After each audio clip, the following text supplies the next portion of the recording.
ದಾಂಡೇಲಿಯ civil ನ್ಯಾಯಾಲಯದಲ್ಲಿ ವಿಶ್ವ ಯುವ ದಿನಾಚರಣೆ. ದಾಂಡೇಲಿ ತಾಲೂಕು ಕಾನೂನು ಸೇವಾ ಸಮಿತಿ, ವಕೀಲರ ಸಂಘ, ಬ್ರಹ್ಮಕುಮಾರಿ ಈಶ್ವರಿ ವಿಶ್ವವಿದ್ಯಾಲಯ ಹಾಗೂ ಅರಣ್ಯ, ಪೊಲೀಸ್ ಮತ್ತು ಕಂದಾಯ ಇಲಾಖೆಯ ಸಂಯುಕ್ತ ಆಶ್ರಯದಡಿ ದಾಂಡೇಲಿ ನಗರದ ಸಿವಿಲ್ ನ್ಯಾಯಾಲಯದ ಸಭಾಭವನದಲ್ಲಿ ವಿಶ್ವ ಯುವ ದಿನಾಚರಣೆ ಕಾರ್ಯಕ್ರಮವನ್ನು ಇಂದು ಗುರುವಾರ ಮಧ್ಯಾಹ್ನ 3 ಗಂಟೆಗೆ ಹಮ್ಮಿಕೊಳ್ಳಲಾಗಿತ್ತು. ಕಾರ್ಯಕ್ರಮವನ್ನು ಸಿವಿಲ್ ನ್ಯಾಯಾಲಯದ ನ್ಯಾಯಾಧೀಶರಾದ ರೋಹಿಣಿ ಡಿ ಬಸಾಪುರ್ ಅವರು ಉದ್ಘಾಟಿಸಿ ಮಾತನಾಡುತ್ತಾ, ಯುವ ಜನತೆಯನ್ನು ಪ್ರಜ್ಞಾವಂತ ನಾಗರಿಕರನ್ನಾಗಿಸುವ ಮೂಲಕ ಸದೃಢ ಸಮಾಜ ನಿರ್ಮಾಣದ ಉದ್ದೇಶದಡಿಯಲ್ಲಿ ವಿಶ್ವ ಯುವ ದಿನಾಚರಣೆಯನ್ನು ಆಯೋಜಿಸಲಾಗುತ್ತಿದೆ. ಉತ್ತಮ ವಿಚಾರಧಾರೆಗಳೊಂದಿಗೆ ಮುನ್ನಡೆದಾಗ ಜೀವನದಲ್ಲಿ ಸಾರ್ಥಕತೆಯನ್ನು ಪಡೆಯಲು ಸಾಧ್ಯ. ಈ ನಿಟ್ಟಿನಲ್ಲಿ ಯುವ ಜನತೆ ಜಾಗೃತರಾಗಬೇಕಾಗಿದೆ. ಯುವ ಶಕ್ತಿ ದೇಶದ ಅಮೂಲ್ಯ ಆಸ್ತಿಯಾಗಿದೆ ಎಂದರು.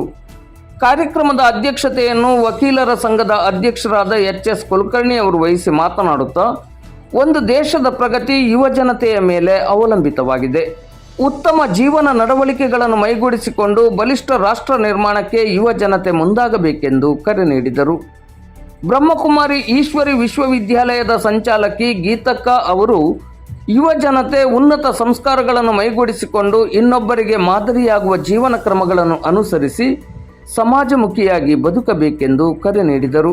ಮುಖ್ಯ ಅತಿಥಿಗಳಾಗಿ ಸರಕಾರಿ ಅಭಿಯೋಜಕರಾದ ಶಿವರಾಯ್ ದೇಸಾಯಿ ಹಾಗೂ ಹಿರಿಯ ವಕೀಲರಾದ ಸೋಮಕುಮಾರ್ ಎಸ್ ಅವರು ವಿಶ್ವ ಯುವ ದಿನಾಚರಣೆಯ ಉದ್ದೇಶ ಮತ್ತು ಪರಿಕಲ್ಪನೆಯನ್ನು ವಿವರಿಸಿದರು.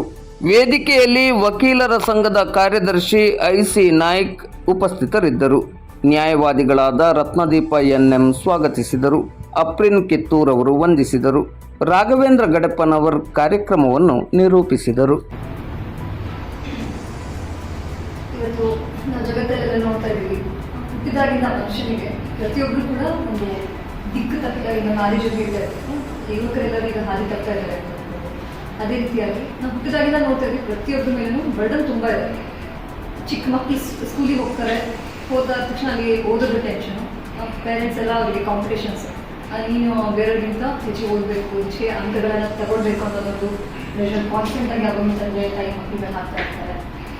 ಹಾಗೆ ಅವ್ರ ಮೇಲೆ ಹೇಗೆ ಅಂತಂದರೆ ಕೇವಲ ಓದೋದಷ್ಟೇ ಅಲ್ಲದೆ ಬೇರೆ ಕ್ಲಾಸು, ಆರ್ಟ್ ಕ್ಲಾಸು ಅಂತ ಅಂದ್ಕೊಂಡು ಅವರಿಗೆ, ಅಂದರೆ ಮಕ್ಕಳಿಗೆ ಹುಟ್ಟಿದ್ದು ಜೀವನ ಹೇಗಿರಬೇಕು ಅಂತ ಆಟಾಡ್ಕೊಂಡು ಅವ್ರ ಮನಸ್ಸಿಗೆ ಬಂದಾಗ ತುಂಬ ಫ್ರೀಯಾಗಿ ಖುಷಿಯಾಗಿರುವಂತಹ ದಿನಗಳನ್ನು ನಾವು ಪಾಲಕರಾಗಿ ನಾವೇನು ಮಾಡ್ತಾ ಇದ್ದೀವಿ, ಅವರಿಗೆ ಆ ಬಾಲ್ಯದ ದಿನಗಳನ್ನು ನಾವು ಅವರಿಗೆ ಬಹುಶಃ ನಾವು ಅವ್ರಿಗೆ ಕಂಪ್ಲೀಟಾಗಿ ಎಂಜಾಯ್ ಮಾಡೋದಕ್ಕೆ ನಾವು ಬಿಡ್ತಾ ಇಲ್ಲ. ಅವ್ರಿಗೆ ಓವರ್ ಬರ್ಡನ್ನಾಗಿ ಮಾಡ್ತಾ ಇದ್ದೀವಿ.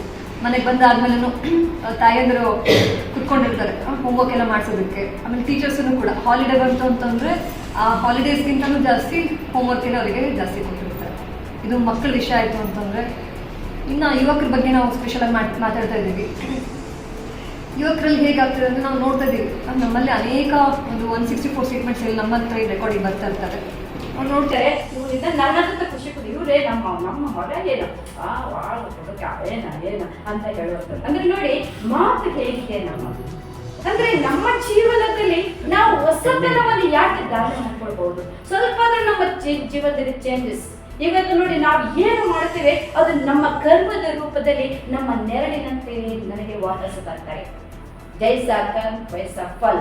ಈ ಕರ್ಮ ಏನೋ ಆಗಲಿ, ನಮ್ಮ ಒಂದು ಸಂಘವನ್ನು ನಾವು ಚೇಂಜ್ ಮಾಡಿದ್ರೆ, ನಮ್ಮ ವಿಚಾರವನ್ನು ನಾವು ಚೇಂಜ್ ಮಾಡಿದ್ರೆ, ನಿಜವಾಗಿಯೂ ಇವತ್ತು ನೀವೆಲ್ಲರೂ ರಾಮ ಮಂದಿರ ಕಟ್ಟಲಿಕ್ಕೆ ಹೊರಟಿದ್ದೀರಲ್ಲ, ರಾಮನ ಇಷ್ಟೆಲ್ಲ ಒಂದು ವೈಭವ ಆಗ್ತಾ ಇದೆ ಅಂದ್ರೆ ಅವ್ರು ಏನೋ ಮುಂದಿನ ಚಂದ್ರಲ್ಲಿ ಪುಣ್ಯ ಕರ್ಮ ಮಾಡಿರ್ಲೇಬೇಕಲ್ಲ.